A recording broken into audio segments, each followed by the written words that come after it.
Hi everybody, my name is Gary Jones and welcome to the Something Comes Along podcast. The premise of this podcast is that throughout our lives we all face challenges, changing circumstances, situations come along where we might feel exposed, searching for answers and need to navigate around whatever situation that might be.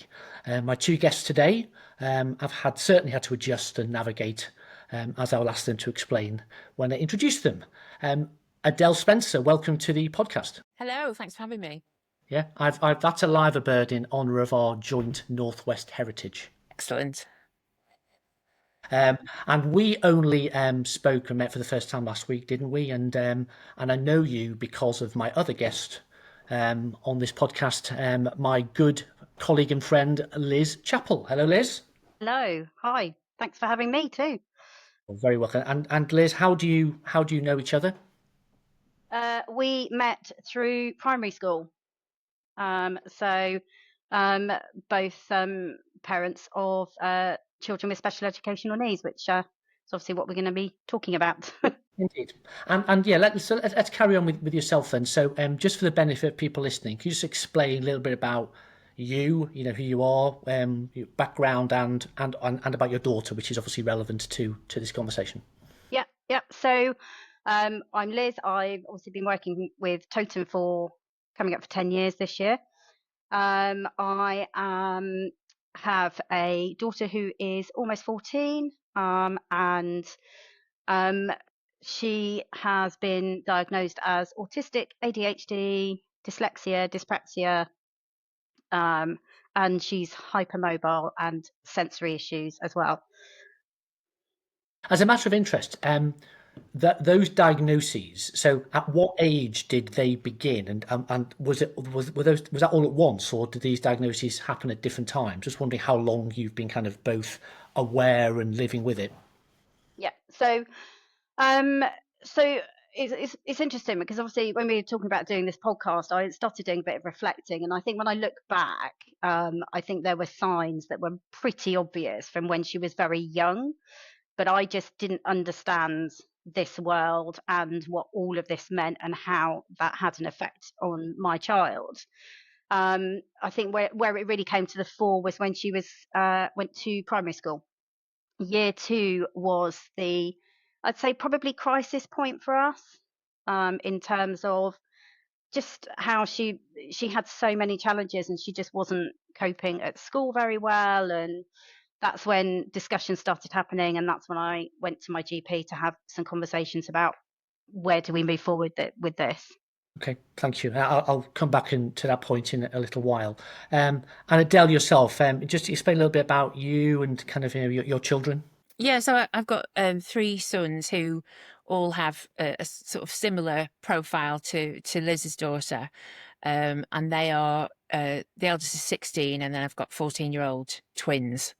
And yeah, I remember it all sort of starting with the eldest, probably in nursery, when they said that he was very self-contained, I think was the phrase that they used. And I thought, oh, well, there we are. He's quite quiet. But it was only when he sort of got into reception and year 1 at school that there were more and more issues. And I was constantly being called into school about he doesn't seem to be listening and he doesn't seem to be following any instructions, and have you thought about a reward chart and things like that. And that was when it all started, really, when we started thinking there's something going on here. So and that was your eldest, was it?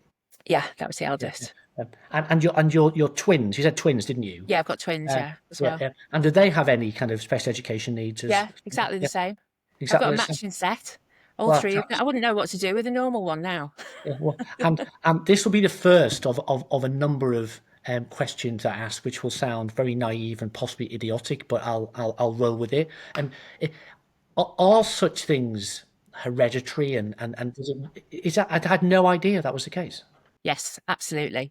So certainly my kids match the rest of my family, and they're very much like their dad as well, who well, he's a computer programmer, so I don't know whether that is part of the diagnostic criteria, but there's certainly a cohort. So in that way, he kind of matched the rest of the family. But yes, there is a big genetic proponent to it all. And a bit like Liz, is going to your GP the first step along trying to kind of work out what it is and what to do? For us, it wasn't. No, a friend's mum was a speech therapist, Okay. and I got her to come over and just sort of informally have a look at him. And she said, "Yeah, okay, I'm seeing things. He's very young, but I'm seeing things. You need to take this further." So then he was referred to the local speech therapy department, and that was kind of what started it all off, the diagnostic process. We started there. Okay. And Liz, on the diagnosis front, once you are told or it is confirmed that there's a reason for certain behaviour, there's a name put on it. What happens then? Because I've never been through that moment. I mean, is there a relief that you know what something is? Is there a fear of, oh my God, what does that mean? Or is there a confusion? What are the feelings in what order? Or is it all jumbled into one? I think it's all of those. I think it's all jumbled into one. I think there's a relief that it's not your parenting skills that are in question here, because quite often actually there's a lot of parent blame around this as to why your child is reacting in a certain way or however they're coming across. So I think there's a bit of relief there. Um, I remember so I remember actually crying when I got Emily's autistic diagnosis, but they were tears of relief. Um, and yeah, so she got her ADHD diagnosis very quickly on the NHS, actually within a matter of months, which I was quite surprised about. She was left on the what's called the JADES pathway, which is the autistic diagnostic pathway. She was on there for 3.5 years. But because she was struggling so much at school, I took her privately to get her diagnosis um, for autism, and she was she was kept on the NHS waiting list because her paediatrician insisted that she had to stay on there. And 3.5 years later, lo and behold, she got her other autistic diagnosis. Okay. Adele, just picking up on what Liz said then, I mean, and it hadn't occurred to me, but now it kind of does. You know, the whole parent kind of what other people might think of you and people looking at you as if you've done wrong. Is that something you experienced as well?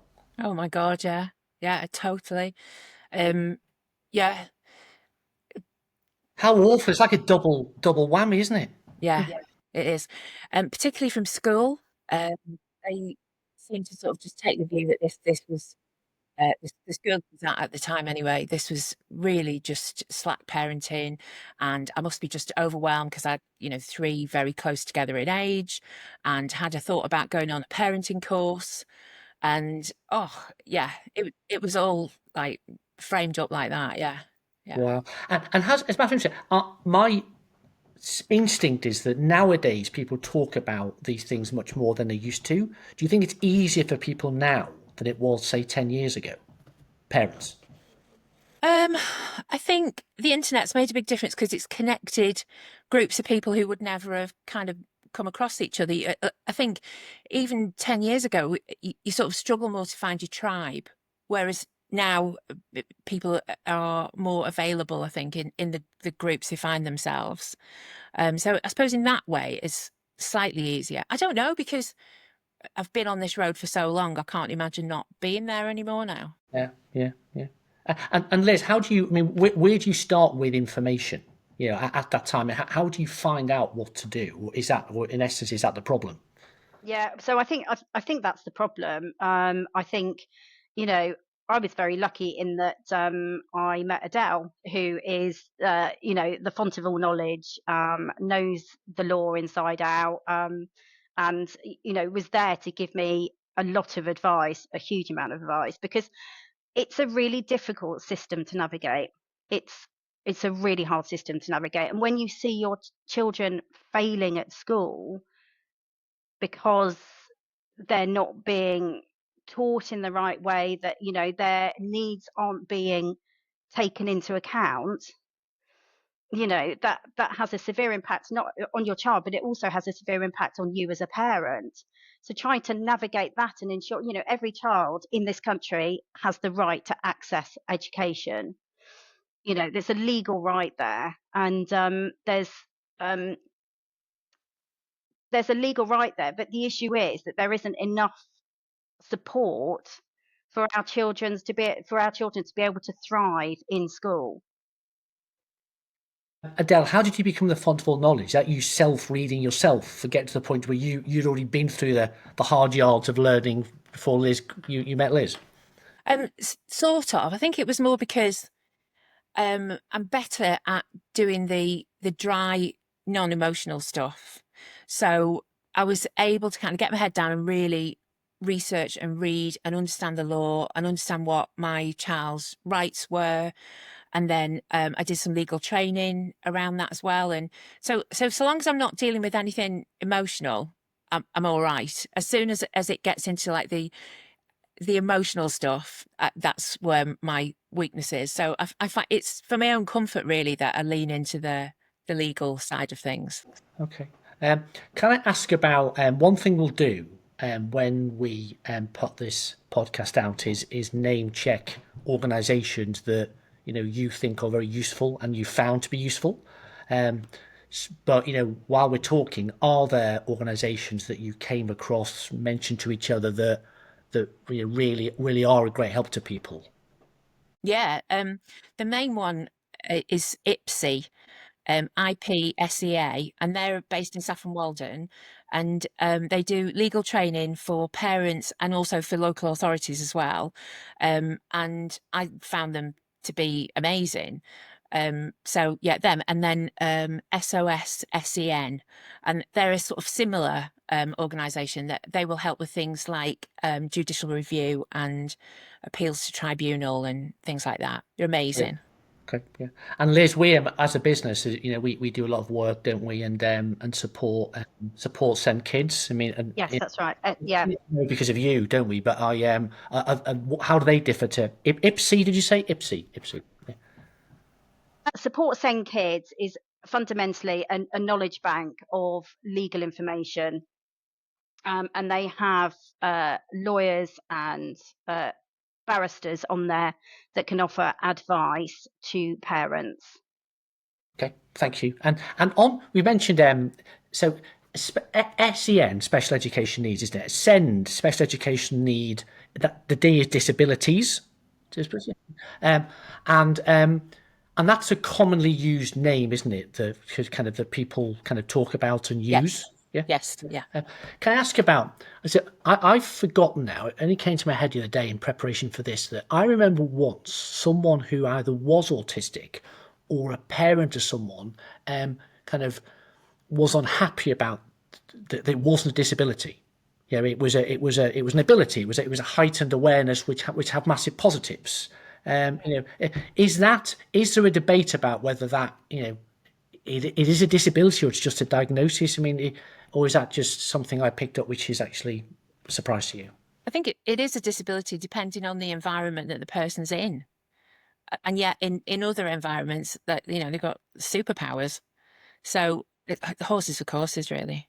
Yeah, yeah. And the superpowers being just, because you'll be... Gosh. My son can tell you what brand of ketchup he's been served down to about, I don't know, he can go across about 5 or 6 brands and he'd be able to accurately super taste and identify foods like that. One of them is a super recognizer and can recognise faces that he's seen once years ago. That sort of thing. Yeah. Yeah. Yeah. I'd agree with that. I mean, my daughter can tell you which brand of crisps she's eating, and she can discern between Walker's crisps and any other crisp. Yeah. Ready salted. Also, she is a mind of information. She retains if it's something that she's really interested in, she retains so much information. Yeah, yeah, and because these are super useful skills that will really benefit people and businesses and roles in the future. Is getting the diagnosis and understanding helpful is dance to point and educate your children as to, well, this just means this, but it opens up possibilities. And does it help having that awareness of what the positives and negatives can be? Yeah, absolutely. Yeah, information's power, and I think that the more that you can know about yourself or your child, know thyself. The more that you can know about yourself or your child, the easier it is to negotiate the world and find out where they fit into that the best, rather than the current education system of a sausage factory where they're all sort of squeezed through the same die. Yeah, yeah, I'd completely agree with that. Our children learn very differently, and they struggle in mainstream education because it's not built for children whose brains are wired differently. It just doesn't work. I was going to ask, I'll follow on that thread in a second, but one thing I'd like to ask, we mentioned parents before, what are other children in class and school, their friends, their peers, how supportive or not are they of your children when it became clear and they understood that they had a diagnosis or they had certain characteristics, and why? Initially, it was difficult. It was, and we were trying to find out what was going on as well. I just felt like we were kind of sailing blind a lot of the time. But the older that they've got, the more they find their tribe. So it gets easier. Everything gets easier because you just get more used to it, I suppose. Yeah, yeah. I mean, my daughter finds friendships difficult to navigate. It's just it's part of who she is. But as Adele says, as she's got older and she's settled into secondary school life, she has found her own little tribe. So, you know, in some aspects, you kind of have to leave it to them to navigate. Yeah. Okay. And Liz, you part of the preparation of this call, you educated me on EHCPs. So I'm not going to show off, pretend I know this already because I got it because you told me what they were. They're education, health, and care plans. My question, Adele, you mentioned the sausage machine system, etc. Is so I assume resources are scarce, and it's very hard to fight for help and resources to get the education that you have a legal right to. I mean, how bad is it? Awful. On a scale of 1 to 10, 50. It's dreadful. Getting any local authority to even comply with the most basic statutory duty is a nightmare. And the cuts that are being placed on special educational needs, they're penalising the most vulnerable members of society. Everything is a fight.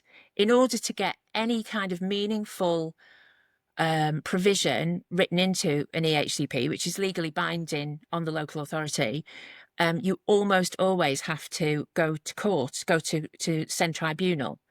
And that places a massive additional burden on families who are already coping with their child not fitting into education, that everyone else takes for granted. So it's awful. It's really bad. Yeah, yeah. I 1,000% agree. It's awful. It's awful. Both Adele and I have had to go to tribunal for.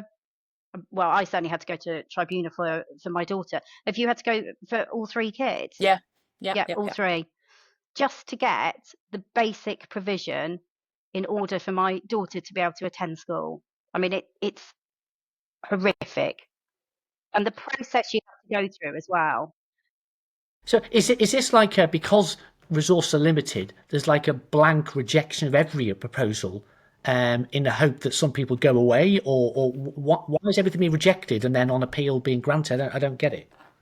Largely, yeah. I think the local authorities would deny that happens, but in reality, that is the case, that you put in an application for an education, health and care plan, and it is often routinely rejected or rejected for non-legal reasons. The local authorities sometimes put in their own non-statutory guidelines and other hoops to jump through that are, completely unlawful. And unless the parents know that's what they're dealing with, they're just batted back, and you carry on battling. So that was really why I did the legal training that I did, and why I try and help other people, because it is a horrendous system, and there's so much misinformation as well that comes out of the local authorities, both to schools and to their own staff as well. I've sat in meetings with county council staff where they're quoting utter nonsense, Okay. and then you ask them to reference that, and they're like, well, no, that's just how we do it round here. Well, Yeah. that's not how the law works, thankfully. What legal training did you do? It was only a couple of courses with IPSI, but they were so targeted and so well written. It was like everything that you really need to know about EHCP. Yeah. Good for you, by the way, for doing that, and you're obviously helping a lot of people. Liz, you quoted a stat, I think, about kind of the amount of decisions that were overturned in appeal. Would you mind sharing that? And But so it's over 90% of decisions are overturned at tribunal. So over 90% of refusals by county councils are overturned at tribunal. that's astonishing. Yeah. I mean, Yeah. you told me that last week, and I still can't. That's staggering. That's systemic failure of a system. Yes. Absolutely. Yeah. And I was texting Adele the other day because I was just reflecting on this, because I'm also a carer for my mum, as you know. And I said to Adele, there's such a stark contrast between, I have got speech and language therapists, I've got occupational therapists, I've got physiotherapists clamoring over themselves to support my mum. And yet, can I get a single one of those to try and help my daughter? No. So somebody explain to me how that works? Why are we not supporting our younger upcoming generation when we can support our older generation so well? I have a feeling there's a political angle to that, isn't there? But let's not go into politics so much. And the debate about help for children, did that feature at all in recent elections, or have you noticed any difference, or it's just not spoken about? It doesn't seem to be on the agenda, because you're either you're in that arena or you're not. So it doesn't seem to be a really big part of the political agenda. There is supposedly a SEN review that's going to happen, but I can tell that the focus of that will be about cost cutting, not about an improvement in services, or even holding the local authority to account on the current legislation. Yeah. So I don't hold out a lot of hope. I'm quite glad that my kids are 16 and 14 and not 6 and 4. Yeah, because it's got steadily worse. Yeah. Well, I was going to say that. I mean, as looking at it from the outside, I'm aware that the diagnoses are going up at the same time as the funding is being cut. So that the two things just don't work. By definition, things are getting worse, not better, which is astonishing, isn't it? Yeah. People listening who want to know more about EHCPs. And appeal processes. Is that word? Process is a word. I just made up a new word. Appeal processes. What's the best route for them? Is it IPSI? Is it what? Yeah, it is. It isn't the local authority. Do not go to them. Don't expect to be treated truthfully or fairly, and go to an independent charity and start researching like your hair's on fire. Wow. Don't take no for an answer. Yeah. Because every single first answer you'll get is no, or we can manage it in school, or they're fine in school, or a number of other ways to say we're not going to help you with this. Just don't take no for an answer. And it sounds like you two are a good example that what you do is you must have some very strong bonds and support groups and groups of parents you've got very close with shared battles and experiences. Yeah, because until you've got this level of skin in the game, you can't understand the parallel universe that it feels like we live in sometimes. No, it's a full-time job. It's an absolute full-time job. And if you were giving advice to people who literally have just had a diagnosis or are, I mean, is it that, is it don't take no for an answer? Is it never give up? Is it information? Are they the messages here? Yeah. And don't take any phone calls. First rule of SEN is we do not take phone calls. We put everything in writing, because if you don't write Okay. it down, it didn't happen. And even if you do get caught having a phone call, follow it up with an email saying this is a reflection of the conversation that's just taken place. And yeah, writing everything down is essential, and keep pushing. Okay. And I'm far too old now to ever understand year dates and numbers. I didn't have it in my day, but all your children now reaching the ages where they're starting to exams. Are there different pathways in terms of exams sitting and revising, or they just have to join everybody else in the same? There's one of mine is in the middle of his GCSEs at the moment, and he's had different access arrangements, but they're still GCSEs, and it's still like a last minute cram. And you have to totally rethink what you understand education to be, I think. I mean, when he was first diagnosed, getting my head around that was really hard, because I just thought that he would follow the same path as me and his dad, that we'd do GCSEs and A levels and go to university and then have a corporate career, which is what we've done. And then, to be told that's probably not going to happen, or that's not going to be available. I was just outraged more than anything. I just thought, why do I deserve this? I shop at Waitrose. I can't have a special needs kid. What's going on? And it took me ages to sort of get my head around that, and to have to think about education in an entirely different way. And because I honestly thought it was about getting as many qualifications as you can so you could like climb up the corporate ladder, because that was what I'd been brought up to do. And now all of my focus is on finding the things that my boys are passionate about, and making sure that they have the skills to be able to follow those passions. And that's a completely different landscape than, where we were before. Liz? Yeah. 100% again agree with all of that. I mean, I'm just going through getting another educational psychologist to assess Emily, the same one who assessed her 5 years ago, so that I can get as many access arrangements as possible for her GCSEs, because I mean, I'm dreading the next 2 years, if I'm honest. Because we just don't know how she's going to cope. Don't know, what she's really capable of. And it's not to say that she's not intelligent, because she is intelligent. It's just her brain works differently, and it's not geared up to a GCSE exam system. It just isn't. So again, I'm doing everything that I can to ensure that Emily goes into what she's passionate about as well. So looking at the right colleges and the right access arrangements around that too. But it's really hard. Yeah. I mean, the whole point of doing these podcasts it's information sharing and raising awareness.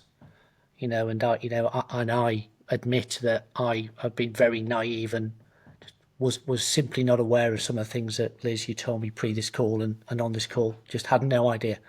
And if 10 or 20 or 50 or ever people eyes are opened, that can only help, I think. And the primary aim is that one person listening, or someone might forward it on to someone who's literally at that point of tearing their hair up because they don't know where to start, and you guys, by talking here, will help them know where to start. So thank you both. Very welcome. This is not an easy thing to do for anybody, whatever the subject. But when it's about your children, things become very emotive and emotional. And so I marvel at you both for what you have done and what you're both doing. So thank you for looking after each other and everything that you both do, and all the very best to both of you and your kids in the coming years ahead. Thank you. And with that, just like to say thank you everyone for watching, listening, This has been a Something Comes Along podcast, which is a Totem Partners production. See you next time.